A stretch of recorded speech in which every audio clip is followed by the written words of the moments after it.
Have you ever had that feeling? That little voice in the back of your head telling you something just isn't right? That things seem a little too good to be true? Well, if you've been looking at the stock market lately, you might be getting that exact feeling. And you wouldn't be alone. Today, we're going to pull back the curtain and look at some unsettling parallels between our current market and some of the biggest financial meltdowns in history. Are we on the brink of another major crisis? Let's dive in. The warning signs are flashing, and for those who know where to look, they're flashing bright red. Think about the mood right now.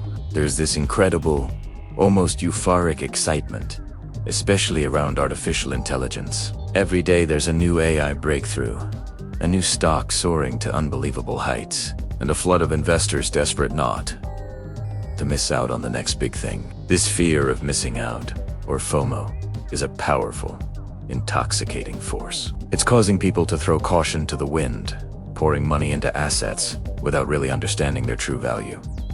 Does this sound familiar? It should.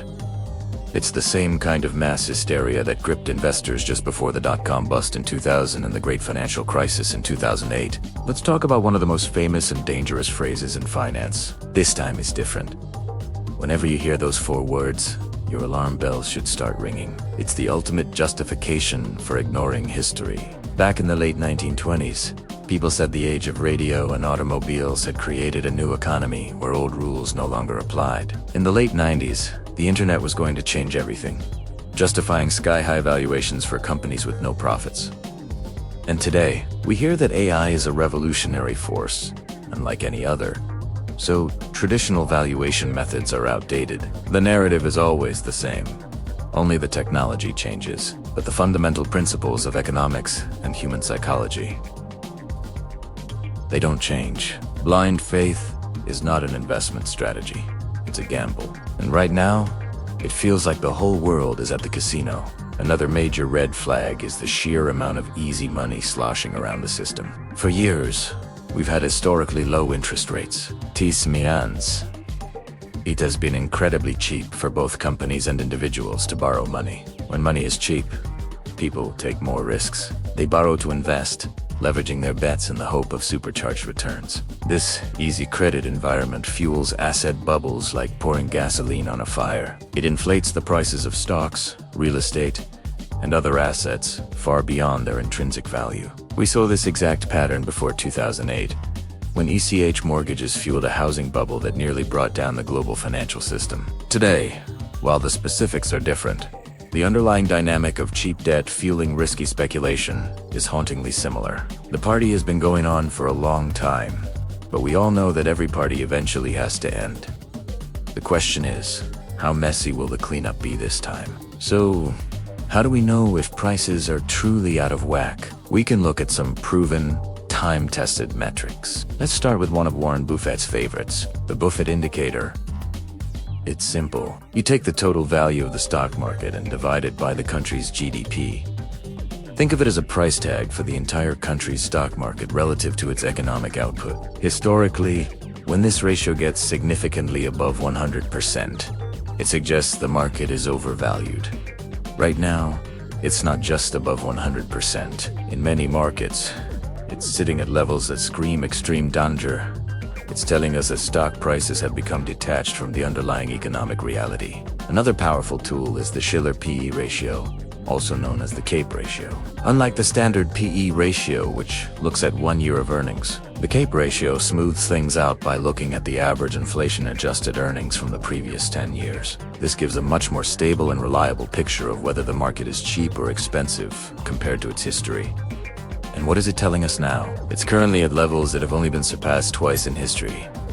Just before the 1929 stock market crash and during the peak of the dot-com bubble. That's not exactly reassuring company to be in. These are not obscure, fringe indicators. They are mainstream, respected tools that have a fantastic track record of signaling trouble ahead. And right now, they are both pointing to a market that is fundamentally, and perhaps dangerously, overpriced. Now, let's talk about the fuel that can make a potential fire an absolute inferno.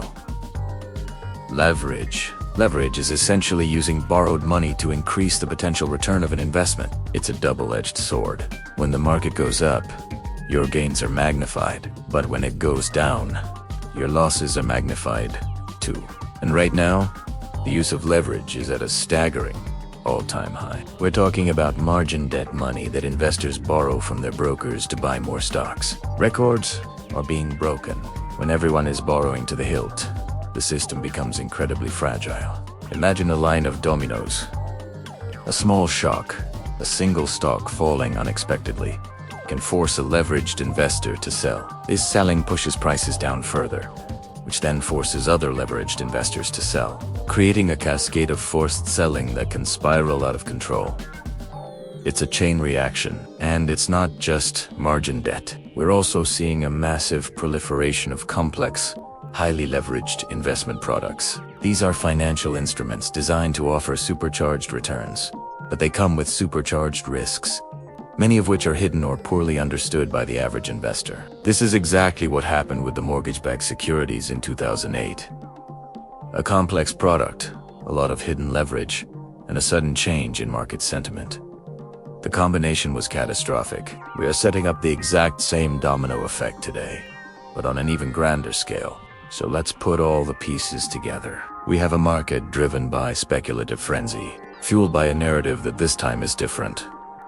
We have asset prices, by any objective measure, stretched to extreme and unsustainable valuations, and we have a system pumped full of record levels of debt and leverage, making it incredibly sensitive to any potential shock. The similarities to 1929 and 2008 are not just casual observations. They are stark warnings written in the language of financial data. History doesn't repeat itself exactly, but as the saying goes, it often rhymes. The technologies change, the players change, but the script of human greed and fear remains the same. The boom, the euphoria, the denial, and then the bust. The question is no longer asterisk. If asterisk, a correction will happen, but asterisk, when asterisk, it will happen, and how severe it will be. Given the unprecedented levels of debt and the complexity of our interconnected global financial system, the next crisis could be faster and more brutal than anything we've ever seen before. The very systems designed to manage risk could become the conduits that accelerate the collapse. This isn't about fear-mongering.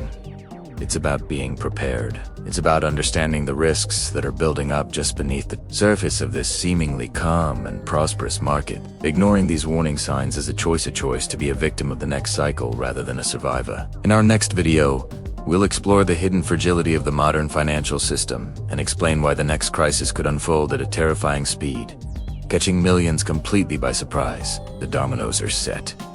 What will be the final push that sends them toppling? Have you ever felt it? That little hum of anxiety beneath the surface of the daily news. Stock markets are hitting all-time highs. Headlines are screaming about unprecedented growth, and it feels like we're on top of the world. But what if I told you that this euphoric picture might be hiding a much more fragile reality? What if the very foundations of our global financial system are more precarious than we think? Today, we're not just going to scratch the surface. We're going deep into the mechanics of a potential future crisis. One that could be faster, bigger, and more dangerous than anything we've seen before. That says start with a number so big it is hard to even comprehend. Over $300 trillion. That's the estimated size of global debt. It's not just governments, it's corporations and households, all leveraged to the hilt. Think about it like this. For every dollar of economic output in the world, there are more than $3 of debt. This isn't just a number on a spreadsheet. It's a massive, interconnected web. A default in one corner of the world could trigger a domino effect, cascading through the system with terrifying speed. We've seen this movie before, in 2008. But the stage is set for a sequel with a much larger cast. Compounding this issue is the shadow banking world of derivatives. These are complex financial instruments, essentially bets on the future value of assets. Their notional value is estimated in the quadrillions. That's 1,000 trillion. Most of this market is unregulated and opaque. It's like a giant, hidden iceberg. We only see the tip, but the bulk of the risk lies unseen beneath the surface. When the market turns, these instruments, designed to spread risk, can actually amplify it, creating a feedback loop of losses that can bring down even the largest institutions. Now, you might be thinking, won't the governments and central banks just save the day again? And that's the most worrying part. During the 2008 crisis and the 2020 pandemic, they threw everything they had at the problem. Near zero interest rates, quantitative easing, massive stimulus packages. They essentially used up all their ammunition. Today, with inflation still a concern and interest rates already low by historical standards, their toolbox is looking alarmingly empty. The ability to cut rates or print money to stimulate the economy is severely limited. It is like trying to put out a forest fire with a garden hose when you used a fleet of fire trucks on the last two blazes. We are left without a reliable safety net. This macro-level fragility is reflected right down to the household level. Look around you. Consumer debt, especially from credit cards, and by now, pay later schemes, is soaring. People are borrowing more just to maintain their standard of living in the face of inflation. At the same time, housing prices in many major cities have become completely detached from average incomes. Young people are locked out, and those who manage to get on the ladder are often burdened with mortgages so large that a small increase in interest rates could be devastating. It's a social and economic time bomb. And it's not just homes. There's a silent crisis brewing in commercial real estate. The shift to remote work has left office buildings half empty. Malls are struggling against as leases expire and companies downsize. Property values are plummeting. This isn't just a problem for landlords. The loans on these buildings are held by banks, big and small. A wave of defaults in commercial real estate could punch a massive hole in the banking system as balance sheets, triggering a credit crunch that would starve the entire economy of capital. But what makes the next potential crisis truly different is speed. In the past, market crashes unfolded over weeks or months. Today, they can happen in days, or even hours. Why? 3 words: algorithms, connectivity, and social media. The majority of trading on stock exchanges is now done by high-frequency trading algorithms. These are computer programs designed to react to market news in microseconds. They don't have emotions. They just follow code. A piece of bad news can trigger a cascade of automated selling, a flash crash, before any human has a chance to even process what's happening. This technological accelerant is amplified by our hyper-connected world. News, rumors, and panic can spread across the globe instantly through social media platforms. Think of the meme stock phenomenon, but in reverse. A viral tweet or a coordinated campaign on a forum could trigger a bank run or a mass sell-off, creating a self-fulfilling prophecy of collapse. The wisdom of the crowd can very quickly become the madness of the mob. And in today's digital world, that mob is global and acts at the speed of light. Despite all our technological advancements and sophisticated financial models, one thing hasn't changed. Human nature, the siren song of easy money, the fear of missing out, and the pervasive, dangerous illusion that this time is different are as powerful as ever. Greed drives us to take on more risk, to ignore the warning signs, and to believe that the party will never end. This collective delusion is what inflates bubbles in the first place, from Dutch tulips in the 17th century to dot-com stocks in the 90s and H-Town. The belief is the same. The old rules no longer apply. But the laws of financial gravity are immutable. What goes up, especially when driven by debt and speculation rather than real value, must eventually come down. And because of the immense scale of debt, the lightning speed of modern markets, and the persistent ghost of human greed, the next correction might not be just a correction. It could be a reset. The next bubble could inflate bigger, pop faster, and cause more widespread devastation than any we've experienced in our lifetimes. History doesn't repeat itself exactly, but it often warns us with familiar patterns. The signs are there for those willing to see them. Record debt, speculative manias, and a worrying sense of complacency. The crucial question we must all ask ourselves is this: are we listening to the signal, or are we getting swept away by the wave? The answer could determine our financial future. Thank you so much for joining me on this deep dive. I know it's a lot to think about, but being informed is the first step to being prepared. If you found this analysis valuable, please hit that like button and consider subscribing for more content that challenges the mainstream narrative. I'd love to hear your thoughts in the comments below. Until next time, stay curious and stay critical.